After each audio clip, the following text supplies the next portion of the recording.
This video is for parents of kids who seem wired and exhausted at the same time, who melt down over small things, they can't sleep, they struggle in school, and for whom every therapy feels like one step forward, two steps back. You're not imagining it, and guys, you're not alone. For those of you guys that are new, my name is Dr. Shah, and I'm the founder of Inspire Chiropractic. We are an award-winning practice with years of experience in neurologically focused chiropractic care. We specialize in sensory regulation resets for children struggling through activities of daily living, and yes, we do this work for adults as well. Now, every week, guys, we meet parents who are exhausted from trying everything. Behavior charts, dietary changes, and various therapists. Yet their child still struggles with transitions, sleeplessness, and sensory overload. Now, when they start to seek answers, they start receiving labels like ADHD, anxiety, and autism spectrum.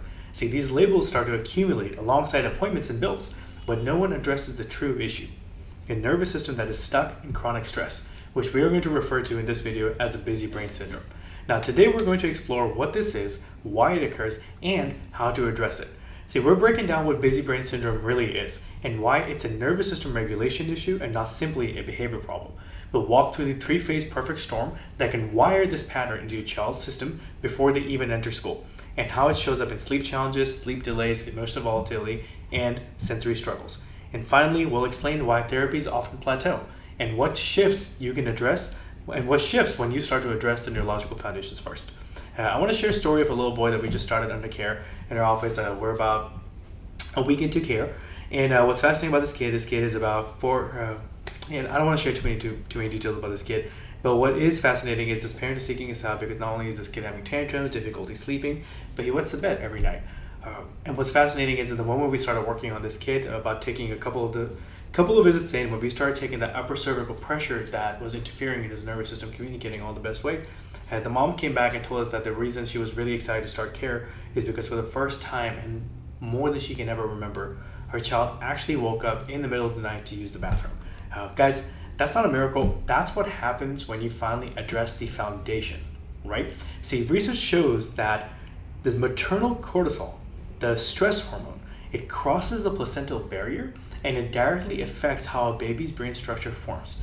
See, elevated prenatal stress is associated with increased risk for behavioral and emotional challenges in children, and the nervous system dysfunction often begins before the child is even born. So, going back to what the busy brain syndrome actually is. Guys, so your child's autonomic nervous system has two modes, okay? Think of them as the gas pedal and a brake pedal. The gas pedal, which is a sympathetic nervous system and controls fight or flight, is designed for short bursts of stress, not an all-day operation, right? The brake pedal, which is the parasympathetic nervous system, is what helps your child calm down, sleep, process emotions, heal, and connect. It's controlled largely by the vagus nerve. In kids with busy brain syndrome, the gas pedal is stuck down. The sympathetic system is firing constantly, keeping the child in a chronic state of alert and reactivity. The sensory threshold is dramatically lower than other kids, and things that feel minor to you feel genuinely overwhelming to them because the nervous system is already at capacity. Now, the three-phase perfect storm prenatal stress system that we were going to talk about, right? So let's start at the beginning. So, maternal cortisol, maternal stress, which will present itself in the elevated cortisol levels, this can start to cross the placenta. It leads to changes in the fetal brain structure and starts to increase risks for behavioral issues. A stressed pregnancy can set up a baby's nervous system for overreactivity before birth even happens. Then you tag along things like birth traumas, right? Whether it's interventions during delivery, such as forceps, vacuum extractions, or difficult labor, it can impact the vagus nerve, leading to nervous system dysfunction from day one. Then you add on to that early childhood stressors like antibiotic overuse, ear infections, excessive screen times, and chaotic environments. It's going to add on to an already compromised nervous system.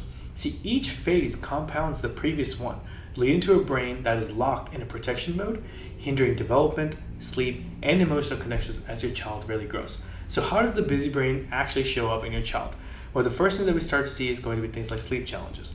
These kids are going to struggle to wind down. They're often tossing and turning. They're experiencing racing thoughts. They start waking up frequently. Some of them are also feeling physical tension, a lot of times leading to complaints of stomach aches or headaches at bedtime. Speech and communication struggles start to show up as well. Effective communication, it requires executive function and the ability to filter distractions. When you're overwhelmed by stress and sensory input, these kids, they lack the capacity for a higher level of communication. After this, you tag on things like emotional dysregulation. Children that may have severe meltdowns over minor issues experience long recovery times after they're being upset. Their inability to calm down isn't drama, guys. It's their brain, it just cannot de-escalate. Because sensory overload and these behavioral patterns, whereas, you'll start seeing things like kids that cover their ears. They avoid certain textures, or they seek intense physical inputs like crashing or jumping, or coping strategies such as sometimes they will hit you as well, right? This movement, this over movement, it helps them self-regulate during this heightened tension.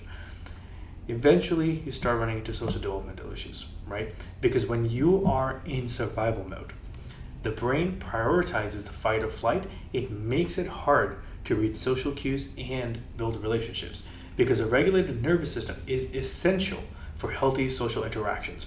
And why do most therapies start to plateau, and what can change when you actually address the foundation, right?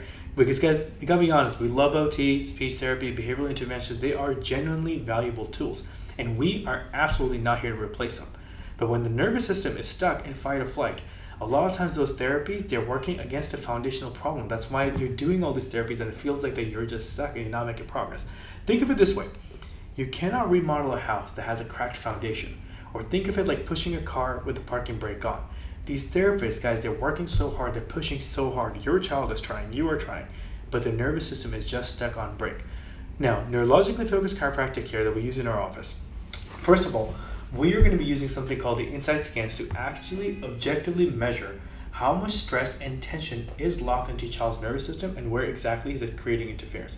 We like to say not only do we have to find the problem, we have to find it, locate it, quantify it, address it, and figure out where it actually came from and how long it's actually been there, so that we can map out a tailored specific plan for you and your child. Now, once we have that game plan, at that point we can administer gentle chiropractic care to the upper cervical spine, specifically the atlas and axis, where the vagus nerve is the most vulnerable. This helps restore proper communication between the brain and the body. See, subluxation is a combination of stuck joints and neurological interference that's going to disrupt brain-body communication. Now, when the foundation is addressed, everything built on top, it just works better. OT makes faster progress, speech therapy clicks, behavioral strategies actually stick, because a child's brain finally has the capacity to learn, regulate, and adapt. So if your child is stuck in this cycle, the meltdowns, the sleepless nights, the sensory struggles, the therapy plateaus, you don't have to accept that as a permanent picture. There is a path forward, and it starts with the foundation. Now guys, we're not asking you to give up anything you're actually doing. I think you guys should continue the work that you guys are doing, because obviously you guys are trying really, really hard. What we're asking you is to look at what might be underneath all of it. So myself and our team at Inspire Chiropractic, we're in Dallas, we use neurologically focused chiropractic care so we can actually find where this stress is locked in, measure it objectively, and help your child's nervous system find its way back to a calm, sensory way, so that way every other therapy and strategy that you're actually using can start to have the best possible chance of working. So if this appeals to you guys and you guys would like to schedule a consultation, I believe we leave a link below, so that way you can click the link, DM us by, the whole like and subscribe, so that way you can schedule a good time to get your child's evaluation done.